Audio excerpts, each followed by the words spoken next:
ராதே கிருஷ்ணா, வணக்கம். நான் உங்கள் சிஎம்மா பேசுகிறேன். நவராத்திரியோட 10வது நாள் இன்றைக்கி. இந்த ராஜன மாதங்கி நவராத்திரியில் முக்கியமாக 2 கதை தெரிஞ்சுக்கணுமா. அந்த 2 கதையும் சொல்கிறதுக்கு மறந்தே போயிட்டேன். அதனால் இன்றைக்கி அந்த 2 கதையும் தெரிஞ்சுக்க போகிறேன். கோசல தேசத்தில் துருவ சிந்து அப்படின்னு சொல்லி ஒரு ராஜா இருந்தான். அவன் மிகப்பெரிய புண்ணியவானாம், பலவானாம், ரொம்ப நல்ல ராஜாவான். அவனுக்கு 2 மனைவிகள் இருந்தாங்களாம். முதல் மனைவிக்கு ஒரு பையன், 2வது மனைவிக்கு ஒரு பையன் இருந்தாங்களாம். கொஞ்ச நாளில் துருவ சிந்து இறந்ததுமே முதல் மனைவியோட பையன் தானே ராஜாவாக வரணும், ஆனால் 2வது மனைவியோட பையன் தான் ராஜாவாக வரணும் அப்படின்னு சொல்லி அந்த அம்மா சொல்லிட்டாங்களாம். இந்த முதல் மனைவிக்கு கூட துணைக்கு யாருமே ஆள் இல்லாததுனால 2வது மனைவியோட அப்பா இவங்க 2 பேரையுமே அந்த நாட்டை விட்டு துரத்திட்டாங்களாம். சரி, பையனை எப்படியாவது காப்பாற்றணும் அப்படின்னு சொல்லிட்டு அந்த அம்மாவும் அந்த பையனை கூட்டிகிட்டு பரத்வாஜர் ஆசிரமத்தில் அடைக்கலம் ஆகிட்டாங்களாம். அதுக்கப்புறமேட்டு அந்த 2வது மனைவியோட அப்பா இருக்காங்கள்ல, அவங்க இந்த பையனை எப்படியாவது கொண்டுட்டாக்கா நம்ம பேரை எப்போவுமே எந்த எதிரி இல்லாத ராஜாவாக இருக்கலாம் அப்படின்னு சொல்லிட்டு அந்த பையனை தேடிக்கிட்டே இருந்து பரத்வாஜர் ஆசிரமத்துக்கு வந்தாங்களாம். அப்போவுமே தன்கிட்ட அடைக்கலம் அடைஞ்ச அந்த ராணியவும் அந்த பையனையும் கொடுக்க மாட்டேன் அப்படின்னு சொல்லிட்டு பரத்வாஜர் சொல்லிட்டாங்களாம். அதுக்கப்புறமேட்டு அந்த பரத்வாஜர் ஆசிரமத்தில் இருந்த அந்த இளவரசன், அவனுடைய பேர் சுதர்சனன். அவன் அந்த அங்கே இருக்கிற ஆசிரம பசங்களோடு சேர்ந்து விளையாடும் போது அவங்களாம் இந்த பையனை கிண்டல் பண்ணுறதுக்காக அவனை கூப்பிட்டு அவங்ககிட்ட பேசிக்கிட்டு இருப்பாங்களாம். அவங்க பேசிகிட்டு இருக்கிறதுலே அவனுக்கு ஒரே ஒரு எழுத்து மட்டும் ரொம்ப பிடிச்சிருக்கும். அதனால் அது பொழுதுனிக்கும் அதை உச்சரிச்சுக்கிட்டே இருந்தானாம். அது தேவியோட காமராஜம் அப்படிங்கிற பீஜாட்சரம் மந்திரமாம். அதை சொல்ல சொல்ல அவனுக்கு பூர்வ புண்ணியத்தோட பலனால் அவனுக்கு எல்லா கலையுமே தெரிஞ்சுதான். ஒரு நாள் அவன் கங்கை கரையோரமாக நடந்து போயிட்டு இருக்கும்போது சசிகலை அப்படின்னு ஒரு இளவரசி இருக்காங்க, காசி தேச ராஜாவோட பொண்ணு. அவங்களோட தோழி இவனை பார்த்துட்டு இவன் ரொம்ப அழகாக இருக்கானே, இவனை நம்மளோட இளவரசிக்கு கல்யாணம் பண்ணி வைக்கலாம் அப்படின்னு சொல்லிட்டு அந்த சசிகலை கிட்ட போய் சொல்கிறாங்க. இந்த மாதிரி நான் கங்கை கரையோரமாக ஒரு பையனை பார்த்தா அவன் ரொம்ப அழகாக இருக்கான் அப்படின்னு சொன்னதுமே, அவன் சொல்கிறத கேட்டதுமே அந்த சசிகலைக்கு அந்த பையனை ரொம்ப பிடிச்சி போயிடுச்சான். அவங்க அப்பா கிட்ட சொன்னாங்களாம், நான் கட்டிக்கிட்டாக்கா சுதர்சனனை தான் கல்யாணம் பண்ணிக்குவேன் அப்படின்னு சொல்லிட்டு. அவங்க அப்பா எவ்வளவோ எடுத்து சொல்லியுமே சசிகலை கேட்கவே இல்லையா. அதுக்கப்புறமேட்டு ஒரு சுயம்பரத்துக்கு ஏற்பாடு பண்ணுறேன், நீ அங்கே சுதர்சனனை வர சொல்லு அப்படின்னாங்களாம். சரின்ட்டு சுதர்சனனை அந்த சுயம்பரத்துக்கு போனாங்களாம். அப்படி போகும்போது அந்த 2வது மனைவியோட பையனும் அந்த சுயம்பரத்துக்கு வந்திருந்தாங்களாம். எல்லாருமே வந்த பாட்டியுமே ராஜா மகளுக்கு எவ்வளவோ புத்திமதி சொன்னாங்களாம். ஆனால் அந்த இளவரசி கேட்கவே இல்லையா. உடனே இந்த விஷயம் எல்லாருக்கும் தெரிஞ்சு போய் உங்கள் பொண்ணு தான் வேற ஒருத்தரை விரும்புகிறாங்கல்ல, நீங்கள் ஏன் எங்களை கூப்பிட்டீங்க அப்படின்னு சொல்லி எல்லாரும் மறுநாள் போர் பண்ணணும் அப்படின்னு சொல்லி ரெடியாக இருந்தாங்களாம். ஆனால் சுதர்சனன் என்ன பண்ணான், இன்றைக்கி நைட்டே எங்களுக்கு கல்யாணம் பண்ணி வச்சுருங்க அப்படின்னு சொல்லிட்டு நைட்டே கல்யாணம் பண்ணிட்டானான். இது தெரிஞ்சதுமே இன்னும் வந்த ராஜாக்களுக்கெல்லாம் கோபம் வந்துருச்சான். அவங்களாம் சண்டைக்கு வரும்போது இவன் தேவியோட அந்த மந்திரத்தை சொல்லி பூஜை பண்ணிக்கிட்டே இருந்தானா. இவனுக்காக தேவியே போய் அவங்க கூட சண்டை போட்டு அவனுக்கு இந்த இழந்த நாட்டை எல்லாம் மீட்டி கொடுத்து அவனுக்கு நிறைய செல்வத்தையும் கொடுத்தாங்களாம். ஒரு மந்திரத்தை நம்ம சொல்கிறதுனால தேவியே அவனுக்காக வராங்களே அப்படின்னு நினச்சிட்டு அந்த காசி ராஜாவுக்கு ரொம்ப சந்தோஷமாயிருச்சான். இந்த தேவி வழிபாடை நான் எப்படி செய்யணும், எனக்கும் கற்றுக் கொடுங்க அப்படின்னு சொல்லிட்டு அதுக்கப்புறம் சுதர்சனங்கிட்ட இருந்து அந்த தேவி வழிபாடை கற்றுக்கிட்டு அந்த நாட்டு மக்கள் எல்லாருமே இந்த வழிபாடை கடைபிடிக்கணும் அப்படின்னு உத்தரவு போட்டிருக்காங்களாம். ஒரு மந்திரத்தை தெரிஞ்சோ தெரியாமலோ நம்ம சொல்லும்போது அந்த மந்திரத்துக்கு உண்டான பலன் நம்மளுக்கு கிடைக்குது அப்படிங்கிறது இந்த கதையிலேருந்து தெரியுது. அதனால் கடவுளோட பேரை நம்ம எப்போ சொல்லிகிட்டு இருந்தாலுமே அது நம்மளுக்கு நல்ல பலன்களையும் கொடுக்கும் அப்படிங்கிறதும் இந்த கதையிலேருந்து தெரியுது. இன்னொரு கதை என்ன அப்படின்னாக்கா, நம்மளுடைய சுகன்னி. உங்களுக்கு எல்லாருக்கும் இந்த கதையும் ஞாபகம் வந்திருக்கும்.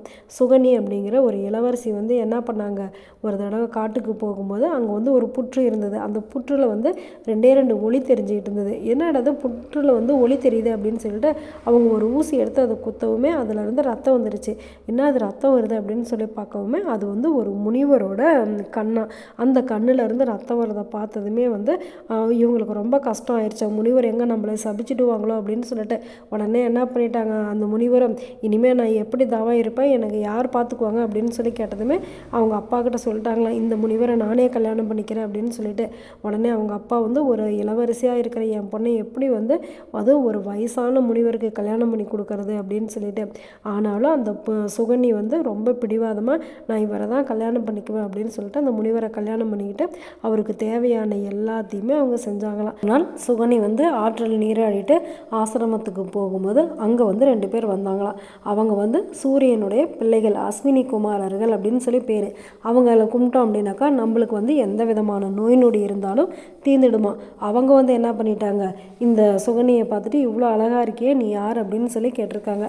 உடனே அதுக்கு வந்து சுகனி வந்து நான் வந்து சரியாதி மன்னனோட மகள், சவண முனிவரோட பத்தினி அப்படின்னு சொல்லியிருக்காங்க. உடனே வந்து இவ்வளோ இளமையாக இருக்க நீ வந்து வயசான கண்ணு தெரியாத இந்த முனிவர் கூட இருந்து நீ என்ன பண்ண போகிற, நீ வந்து எங்கள் 2 பேரில் யாரையாவது ஒருத்தரை கட்டிக்கோ அப்படின்னு சொல்லிட்டு நிறைய ஆசை வார்த்தைகள்லாம் பேசினாங்களாம். இதை கேட்டதுமே சுகனிக்கு ரொம்ப கோபம் வந்துருச்சான். இந்த உலகத்தில் மனிதர்களின் தர்மங்களுக்கு சாட்சியாக இருக்கிறது சூரிய தேவன் தான். அவருடைய பிள்ளைங்களாக இருந்துக்கிட்டு நீங்கள் இப்படி பேசுகிறது ரொம்ப தப்பு. அதனால் நீங்கள் வந்த வழியே திரும்பி போயிடுங்க. அப்படி போகாமல் மறுபடியும் என் முன்னால் நின்று ஏதாவது பேசுனீங்க அப்படின்னாக்கா நான் வந்து ஒரு ராஜபுத்திரி, அது மட்டும் இல்லை ஒரு ரிஷி பத்தினியும் கூட, தெய்வ பலமும் கொண்டவள், உங்களை வந்து நான் ஏதாவது சபிச்சிடுவேன் அப்படின்னு சொன்னாங்களா. அவளுடைய வீர வசனத்தை கேட்டுட்டு அஸ்வினி தேவர்களுக்கு வந்து ரொம்ப வியப்பாகவும் இருந்ததான் பயமாகவும் இருந்ததான். உடனே வந்து பெண்ணே உனக்கு என்ன வர வேணும்னு கேளு, நாங்கள் தரோம் அப்படின்னு சொன்னாங்களாம். உடனே சுகனி சொன்னாங்களாம் என்னுடைய கணவருக்கு கண் தெரியணும், அவரை வந்து இளமையாகவும் அழகுடையவராகவும் ஆகணும் அப்படின்னு சொல்லிட்டாங்களாம். சரி அப்படின்னு சொல்லிட்டு அப்போவும் இவங்க என்ன சொல்கிறாங்க, அஸ்வினி தேவர்கள் அவரை வந்து மறுபடியும் இளமையாகவும் அழகுடையவராகவும் நாங்கள் ஆக்கிடுறோம். ஆனால் ஒன்று, நாங்கள் 3 பேரும் ஒரே மாதிரியே இருப்போம். உன்னுடைய கற்பு திறமையை பயன்படுத்தி உன்னுடைய கணவரை வந்து நீ தான் கண்டுபிடிக்கணும் அப்படின்னு சொல்லிட்டாங்களாம். சரி அப்படின்னு சொல்லி ரொம்ப சந்தோஷப்பட்டுக்கிட்டு சுகனி வந்து சவண முனிவர்கிட்ட போய் இந்த மாதிரி அஸ்வினி தேவர்கள் சொல்கிறாங்க, நான் என்ன பண்ணுறது அப்படின்னு சொல்லி கேட்டாங்களாம். உடனே அவர் சொன்னார், நீ எதுக்கும் கவலைப்படாத, நீ வந்து உன்னுடைய கற்புத்திறன் மேலே நம்பிக்கை வச்சு நீ இதை செய்ய அப்படின்னாங்களாம். உடனே சுகனி வந்து அஸ்வினி தேவர்கள்கிட்ட அவங்க கணவனை அழைச்சிட்டு போனாங்களாம். 3 பேருமே வந்து அந்த ஆற்றுல மூழ்கி எந்திரிக்கும் போது ஒரே மாதிரியே இருந்தாங்களாம். சுகனிக்கு வந்து ரொம்ப இதாகிடுச்சான், இதில் யார் நம்மளுடைய கணவர் அப்படின்னு சொல்லிட்டு. உடனே வந்து பராசக்தி தேவியை வந்து தியானம் பண்ணாங்களாம். லோகநாயகியே உன்னையவே சரணடைகிறேன், என்னுடைய கற்பு நெறியை காப்பாற்று, இந்த 3 பேரில் என்னுடைய கணவர் யார் அப்படிங்கிறத நீ தான் எனக்கு காமிச்சு கொடுக்கணும், என்னுடைய பதிவிரதா தர்மத்தை நீ தான் காப்பாற்றணும். ஜெகதாம்பிகையான பராசக்தி தேவி அவளது கற்பு என்னும் நற்பண்பிற்கு கருணையை சுரந்தவளாம் சுகனியோட அறிவிற்கு வந்து அவங்களுடைய கணவனை வந்து காமிச்சு கொடுத்தாங்களாம். உடனே சுகனியை அதை தெரிஞ்சுக்கிட்டு சவண முனிவருக்கே மாலை இட்டாங்களாம். சுகனியோட கற்பு திறனையும் பராசக்தியோட கருணையும் நினச்சி சவண முனிவருக்கும் ரொம்ப சந்தோஷமாயிருச்சா, அஸ்வினி முனிவர்களுக்கும் ரொம்ப சந்தோஷமாயிருச்சா. அவங்க 2 பேர்த்தையும் வாழ்த்திட்டு அஸ்வினி குமாரர்கள் போயிட்டாங்களாம். இதுக்கு நன்றி கடனாக சவண முனிவர் வந்து சரியாதி மன்னனோட உதவியினால் ஒரு யாகம் நடத்தி இந்த அஸ்வினி தேவர்களுக்கு வந்து சோமபானம் கிடைக்கிற மாதிரி ஏற்பாடு பண்ணாராம். சுதர்சனுடைய கதையும் சரி, நம்மளுடைய சுகனியோட கதையும் சரி, நம்பிக்கையோட தேவியை வணங்கினதுனால அவங்களுக்கு வந்து எல்லாமே கிடச்சிருக்கு. அதே மாதிரி நாமளும் நம்பிக்கையோட தேவியை வணங்கணும் அப்படின்னாக்கா நாம் நினச்சது எல்லாமே நம்மளுக்கு கிடைக்கும். இந்த கதையெல்லாம் கேட்க கேட்க எனக்கு எங்கள் அப்பா அம்மா ஞாபகம், தாத்தா பாட்டி ஞாபகம்லாம் வருது. உங்களுக்கும் வரும் அப்படின்னு நினைக்கிறேன். சரி, நான் எந்த இதில் யோசிக்கிறேன் அப்படிங்கிறத நான் சொல்கிறேன். அது சரியா இல்லையா அப்படிங்கிறத நீங்களும் சொல்லுங்கள். இந்த நவராத்திரியில் 9 நாளும் வந்து தேவியோட ஒவ்வொரு குணாதிசயங்களை பற்றி தெரிஞ்சுக்கிறோம், தேவியோட ஒவ்வொரு பெருமையை பற்றி தெரிஞ்சுக்கிறோம், ஒவ்வொரு இடத்துலையும் தேவிக்கு என்னென்ன பேர் இருக்குது அப்படிங்கிறதையும் தெரிஞ்சுக்கிறோம். ஆனால் நம்மளுடைய அம்மா என்ன பண்ணுறாங்க, நம்ம சின்ன வயசாக இருக்கும்போது நம்மளுக்கு கல்வியெல்லாம் கற்றுக் கொடுக்குறாங்க. அதுக்கப்புறம் நம்ம கொஞ்சம் பெருசானதுமே நம்ம வந்து வீட்டு வேலைகளை எப்படி செய்யணும் அப்படிங்கிறதையும், நம்ம குடும்பத்தில் எப்படி நடந்துக்கணும் அப்படிங்கிறதையும் நம்மளுக்கு கற்றுக் கொடுக்குறாங்க. நம்மளுக்கு வந்து குடும்ப பொறுப்பு இதெல்லாம் வந்து நிர்வகிக்கிறதுக்கும் யார் கற்றுக் கொடுக்குறாங்க, நம்மளுடைய அப்பா அம்மா தான் கற்றுக் கொடுக்குறாங்க. அது மட்டும் இல்லை, ஒரு குடும்பத்திலேயே வந்து ஒரு பிரச்சனை அப்படின்னாக்கா அதுக்கு வந்து மனம் சோர்வடையாமல் அந்த பிரச்சனையை எப்படி வந்து சமாளிக்கிறது அப்படிங்கிறது யார் கற்றுக் கொடுக்குறாங்க, நம்மளுடைய அம்மா தான் கற்றுக் கொடுக்குறாங்க. நம்மளுடைய பார்வதி தேவி, லலிதா திரிபுர சுந்தரிக்கு சரஸ்வதி, லக்ஷ்மி, மாதங்கி, வாராகி அப்படின்னு சொல்லி நிறையா பேர்கள் இருக்குது. நேற்று நம்ம பார்த்தோம்ல அந்த மாதிரி. ஆனால் எத்தனை பேர் இருந்தாலுமே நம்ம பார்த்ததுமே எப்படி கூப்பிட்றோம், அம்மா அப்படின்னு தான் கூப்பிட்றோம். ஏன் அப்படின்னாக்கா வந்து அந்த அம்மா அப்படிங்கிறதுலேயே வந்து நம்மளுடைய எல்லா கஷ்ட நஷ்டம், அப்புறமேட்டு நம்மளுடைய சுக துக்கம் எல்லாமே அதுலேயே கலந்துருக்கு. இந்த எல்லா பெண் தெய்வங்களுமே வந்து ஓருருவமாக இருக்கிறது எப்படி, நம்மளுடைய அம்மா மூலமாக தான். அதனால் நம்மளுக்கு வந்து இந்த உடலையும் உயிரையும் கொடுத்த பார்த்த நம்மளுடைய அம்மாவையும் இந்த நவராத்திரி நாளில் நினச்சிக்கிறது ரொம்ப விசேஷம் அப்படின்னு நான் நினைக்கிறேன். உங்களுக்கும் இது பிடிச்சிருக்கும் அப்படின்னு சொல்லி நினைக்கிறேன். இன்னொரு முக்கியமான விஷயம் தெரியுமா, இந்த கலை கல்வி எல்லாமே கொடுக்குற நம்ம ராஜ மாதங்கி கிட்ட இன்னொரு சிறப்பு வேண்டுதலையும் வைக்க போகிறோம். அது என்ன வேண்டுதல் அப்படின்னாக்கா, எல்லா சிறப்பு குழந்தைங்களுக்குமே நோய் நொடி இல்லாமல் இருக்கணும் அப்படின்னு பிரார்த்தனையை வச்சுட்டு, இந்த சிறப்பு குழந்தைங்களோட மனசு வந்து எப்போவுமே தூய்மையானதாக இருக்கும். அவங்க வந்து நம்மளுடைய நிகழ்காலத்தில் நம்ம கூட இருக்கிற கடவுள்.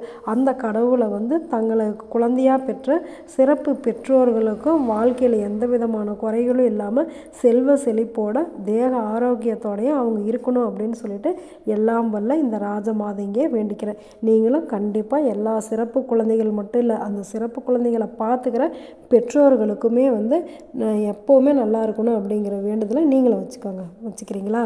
நல்லது நினைப்போம், நல்லதே நடக்கும், ஆனந்தமாக இருப்போம். ஓகே, பாய். ராதே கிருஷ்ணா.